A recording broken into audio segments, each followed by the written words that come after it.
Film एक डरावनी scene से शुरू होती है जिसमें एक खौफनाक गुड़िया बच्चों की एक क्लास के साथ एक खतरनाक खेल खेल रही है। खेल आसान है, जो भी अपनी जगह से हिलता है उसका सिर उड़ा दिया जाता है।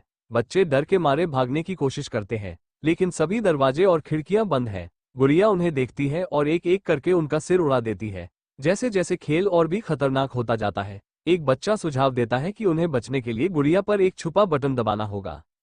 एक बच्चे की कोशिश होती है कि वो बटन दबाए, लेकिन उसे गुड़िया द्वारा मार दिया जाता है।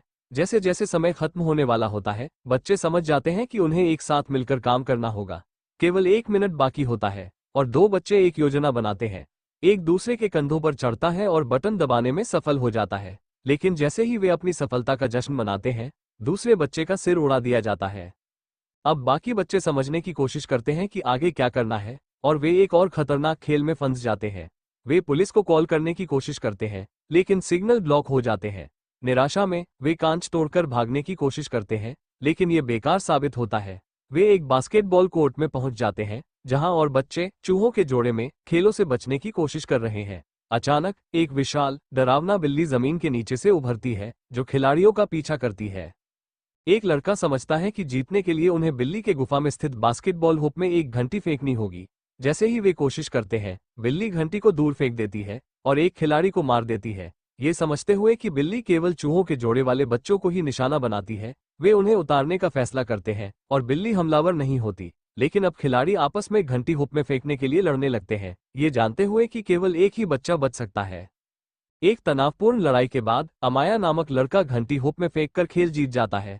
लेकिन जैसे ही बिल्ली और भी आक्रामक हो जाती है, एक नया खतरनाक चैलेंज सामने आता है। एक टाइमर उल्टी गिनती करता है और केवल 3 खिलाड़ी सू, इशिका और अमाया बचे होते हैं। उन्हें एक नए खेल में ले जाया जाता है, जहां उन्हें आंखों में पट्टी बांधकर गुड़िया के नाम का अनुमान लगाना होता है।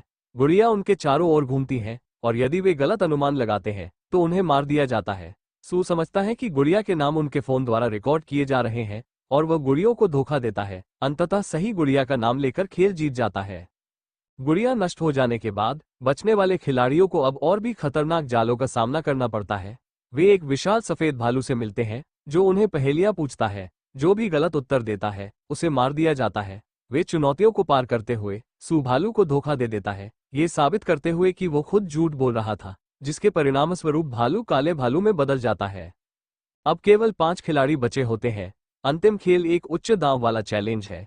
इनमें से एक को शैतान बनना होगा और बाकी को बचने के लिए उससे बचना होगा। वे लड़ नहीं सकते, अगर शैतान उन्हें पकड़ता है तो वे हार जाते हैं, लेकिन अगर वे शैतान को हराते हैं तो वे जीत जाते हैं। खेल के दौरान तनाव बढ़ता जाता है। एक एक करके खिलाड़ी पकड़े जाते हैं और गठबंधन पर रखे जाते हैं।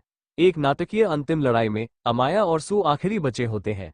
जैसे ही अमाया जीतने वाला होता है, सू एक चौंकाने वाला कदम उठाता है, खुद को इशिका को बचाने के लिए बलिदान करते हुए, और खेल जीतता है। लेकिन एक मोड़ आता है। विजेताओं को केवल इनाम नहीं मिलता, उन्हें एक अंतिम परीक्षण भी दिया जाता है, लॉक का खेल। ये खेल न केवल उनके जीवन कौशल को चुनौती देता है, बल्कि उनकी आंतरिक ताकत को भी। अमाया जीतता है, लेकिन सू, जो अनुभव से गहरे प्रभावित हो चुका होता है, उलझन में पड़ जाता है। उसे खेल के अंतिम खिलाड़ी के रूप में अपने भाग्य का सामना करना पड़ता है। अंत में ये पता चलता है कि केवल वे लोग जिनमें शक्ति और आंतरिक ताकत होती है, जैसे सू और अमाया, को जीतने के लिए चुना गया था।